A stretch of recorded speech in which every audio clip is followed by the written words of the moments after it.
नमस्कार बच्चों, BA second का पार्ट 3 की कहानी है गैग्रीन। पहले ये रोज़ के नाम से प्रकाशित हुई थी। ये सच्चिदानंद हीरानंद वात्स्यज्ञ की कहानी है। इसमें एक महिला की यांत्रिक मशीन की भांति काम करती हुई अपने वैवाहिक जीवन से बोर और उबाऊ जीवन व्यतीत करती है, उसका वर्णन किया गया है। तो हम इसकी चर्चा करेंगे। इस कहानी का सार है ये हमारे आए बीघा। तो गैग्रीन कहानी अज्ञे की बहुचर्चित कहानी है। ये अज्ञे ने स्वयं लिखी है। उसकी बहन थी जिसका नाम मालती था। उसका एक पुत्र था जिसका नाम टीटी था और उसका पति का नाम महेश्वर। 4 ही पात्र हैं। तो इस कहानी में मालती के माध्यम से मध्य वर्गीय नारी की व्यथा का मार्मिक चित्रण किया गया है। कहानी का सार इस प्रकार है। लेखक अपने रिश्ते की बहन मालती के पास मिलने के लिए जाता है। लेखक और मालती में सख्य भाव का संबंध अधिक रहा है, क्योंकि पहले वे दोनों खेलते रहते थे, साथ पढ़े हुए थे। लेखक ने जब पिछली बार मालती को देखा था तब उसका विवाह नहीं हुआ था। अब 4 वर्ष बाद आज लेखक जब उससे मिलने आया है तब उसका न केवल विवाह हो चुका है बल्कि एक बच्चे की माँ भी बन चुकी है। लेखक को घर पर देखकर मालती ने अपने चेहरे की मुरझाई हुई मुख मुद्रा पर तनिक भी विस्मय लाकर उसे अंदर आने के लिए नहीं कहा। यानी कि वह बहुत ही उदास और परेशान रहती थी। उस लेखक का कोई भी उसने स्वागत नहीं किया, न ही देखकर उसे नमस्कार किया। वह उदास रहती थी और उसके उत्तर की प्रतीक्षा किए बिना ही वापस घर के ओर चली पड़ी है। घर में लेखक द्वारा पूछने पर मालती ने बताया कि उसका पति रोज़ सुबह चले जाते हैं। मैंने बताया कि इस कहानी का नाम रोज़ है। रोज़ मतलब रोज़ की तरह, यानी कि रोज़ शब्द कई बार आएगा। यानी कि रोज़ हॉस्पिटल में चले जाते हैं, रोज़ खाना बनाती हैं, रोज़ उसका बच्चा रोने लग जाता है। तो रोज़ शब्द रोज़ डेली का वर्क के लिए आया है। तो उसका पति रोज़ सुबह चले जाते हैं और 1:30-2 बजे भोजन के लिए आते हैं। लेखक द्वारा मना करने पर भी उसे पंखा से हवा करती रही। तभी दूसरे कमरे में शिशु के रोने की आवाज़ सुनकर ऊँ चिल्लाया बच्चा, तो वह चली गई। लेखक को लगा कि उसके शरीर और उसके घर पर एक विशेष प्रकार की छाया है। किस प्रकार की छाया है? एक किसी सांप की छाया है, जिसके कारण उसका वैवाहिक जीवन उबाऊ हो गया है, रूखापन हो गया है। मालती अपने बच्चे को लेकर के लेखक के पास आ गई और पूछने पर उसने बच्चे का नाम क्या बताया? टीटी। बच्चे का नाम था टीटी। लेखक ने बच्चे को अपनी ओर आकर्षित करने के लिए गोदी में लेने का प्रयास किया, परंतु वह अपनी माँ से चिपट गया। मालती बाहर की ओर देख रही थी। लेखक को मालती का यह उदासीन व्यवहार बड़ा विचित्र लगा। ऐसा लग रहा था जैसे वह परेशान हो, यानी कि वैवाहिक जीवन से थक गई हो, वह नहीं रहना चाहती हो। क्योंकि 4 वर्ष पश्चात चिर परिचित को देखकर मालती ने उसके विषय में कुछ भी न पूछा। यानी कि कोई गांव का घर का सदस्य कोई मिलने के लिए चला जाता है किसी लड़की के पास, तो वह जिज्ञासा से पूछती है, हाँ भाई कैसे हैं, मम्मी पापा कैसे हैं, कैसे काम करते हैं, बच्चे ठीक हैं। परंतु उसने कुछ भी नहीं पूछा लेखक से। थोड़ी देर पश्चात मालती का पति महेश्वर आ गया, जो कि पेशे से डॉक्टर था। वह किसी पहाड़ी गांव में सरकारी डिस्पेंसरी में कार्यरत था। उसे वहाँ क्वार्टर मिला हुआ था। क्वार्टर माने सरकारी मकान मिला हुआ था उसका जीवन एक निर्दिष्ट माने बने बनाए मार्ग, ठर्रे माने मार्ग पर चल रहा था। एक बने बनाए मार्ग है कि भाई डेली जाना है, डेली आना है, यही काम करना है। नित्य माने प्रतिदिन वही काम, और वैसे ही मरीज और वही हिदायतें, उन मरीजों को वही निर्देश देना, वही नुस्खे माने तरीके, और वही दवाइयाँ देनी पड़ती थी। मालती ने दोनों के लिए भोजन परोस दिया। अब महेश्वर आ गया था और दोपहर को कौन पहुंच गए थे? लेखक। तो मालती ने खाना बनाकर दोनों को भोजन पेश कर दिया। लेखक के पूछने पर महेश्वर ने बताया कि वह बाद में खाएगी। लेखक ने कहा तुम भी खा लो मालती। तो डॉक्टर ने कहा कि वह बाद में खाएगी। थोड़ी देर में बच्चा रोने लगा।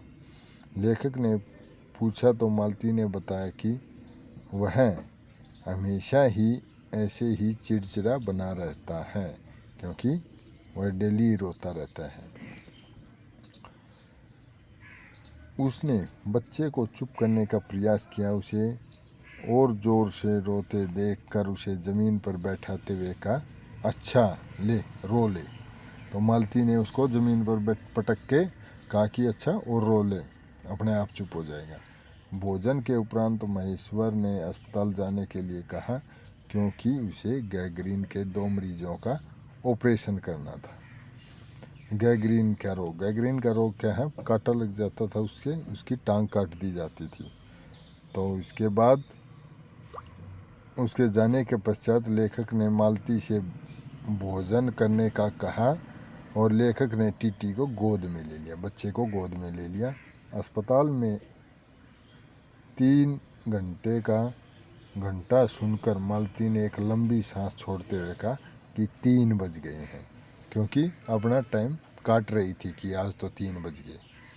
मालती से बातचीत करते हुए लेखक को पता चला कि 15 दिन पहले वह बाज़ार से सब्जी लाई थी जो अब तक चल रही है।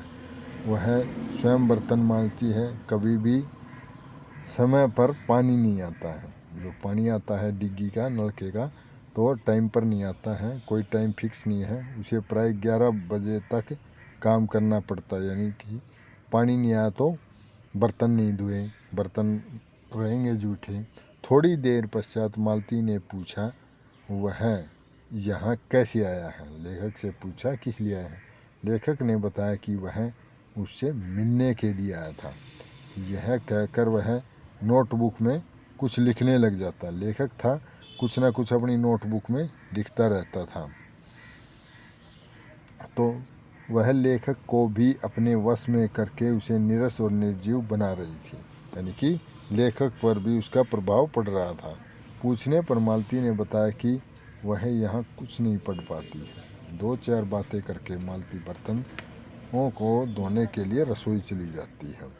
लेखक बर्तनों की आवाज़ सुन करके ऊँघने लग जाता है। थोड़ी देर पश्चात उसने मालती की नीरस और यंत्र माने एक मशीन की तरह स्वर में सुनते हुए सुना कि 4 बज गए हैं। मालती का स्वर सुना। मालती नीरस यंत्रवत स्वर में कहा 4 बज गए हैं। तो 6 बजे महेश्वर पुणे अपने घर आ जाते हैं हॉस्पिटल से। लेखक ने पूछने पर उसने बताया कि ऑपरेशन में ज़्यादा समय लग गया था। लेखक ने डॉक्टर से पूछा कि आज ऑपरेशन में ज़्यादा समय लग गया। लेखक के यह कहने पर लेखक ने फिर उससे पूछा कि आपको तो ऑपरेशन करने का बड़ा अच्छा अभ्यास होता होगा। मालती ने चिढ़ करके बाहर आकर कहा, पहले भी लोगों को कांटे चुभते थे, परंतु तब तो उनकी कोई टांग नहीं काटता था, परंतु अब रोज़ ही टांग काटने का अभ्यास किया जाता है, क्योंकि उनके डॉक्टर क्या करते हैं, डेली टांग काटाते हैं किसी मरीज़ की। तो वह तो रोज़ ही ऐसी बातें सुनती रहती है। तभी वह पानी आने पर बर्तन धोने चली जाती है। टीटी उसे जाते देख रोने लगा। महेश्वर ने कहा कि जब यह रो धोकर सो जाएगा तभी घर में चैन आएगा। लेखक और महेश्वर ने मिल कर के पलंग बाहर निकाले। जो घर के अंदर पलंग थे बाहर आंगन में निकाल लिए। महेश्वर ने मालती से कहा कि वह कागज़ में लिपटे आम धो ले। कागज़ में लिपटे आम धो ले। लेखक ने देखा कि मालती आम पर लिपटे अखबार के टुकड़ों को दोनों ओर से पढ़ने के बाद ही कार्य करने लगती है, क्योंकि वहाँ पर न तो उसके पास पढ़ने की किताब थी। और लेखक को याद आया कि स्कूल के दिनों में मालती ने अपने पिता द्वारा दी गई किताब के पन्ने फाड़ कर फेंक दिए थे। एक बार किताब दी तो उसने पन्ने फाड़ कर फेंक दिए थे। इस बात पर उसकी बहुत पिटाई हुई थी। लेखक को लगा कि पहले की चंचल और उद्धत मालती अब शांत हो गई है। पहले कितनी चंचल और शरारती थी और अब कितनी शांत रहने लग गई है, ये कह रहा है लेखक। तो उसका एक मशीन की भांति जीवन व्यतीत होने लगा, जिससे आगे कहता है लेखक और महेश्वर ने एक साथ भोजन किया। थोड़ी देर पश्चात महेश्वर तो सो गया और लेकिन लेखक चारों ओर की प्रकृति के दृश्य को देखने लग जाता है। चारों ओर की जो प्रकृति थी उसका सौंदर्य निहारने लग जाता है।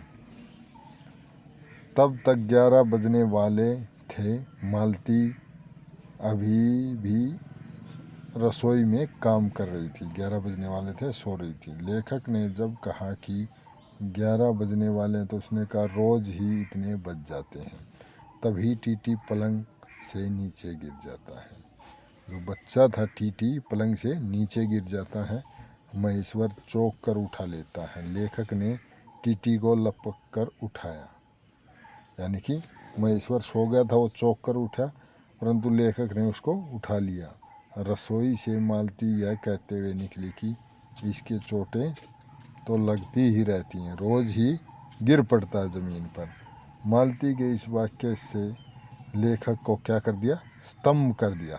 लेखक को स्तंभ माने हक्का बक्का कर दिया कि देखो, एक औरत अपने बच्चे से ही प्रेम नहीं कर रही है, कैसी इसकी हालत हो गई है।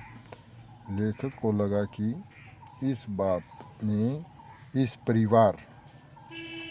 परिवार पर निश्चय ही छाया है, किसी सांप की छाया मंडरा रही है, जो उनके जीवन में और उनके यौवन में समा चुकी है, जो उसके वैवाहिक जीवन में समा चुकी है। तभी 11 बजे का घंटा सुनकर मालती ने लंबी सांस छोड़ते हुए कहा कि 11 बज गए हैं। मैं आशा करता हूँ आपको ये समझ में आएगी। इसका प्रश्न भी आता है कि गैगरीन कहानी का सार लिखियो, तो इस कहानी को सार इस प्रकार लिखा जाएगा। धन्यवाद।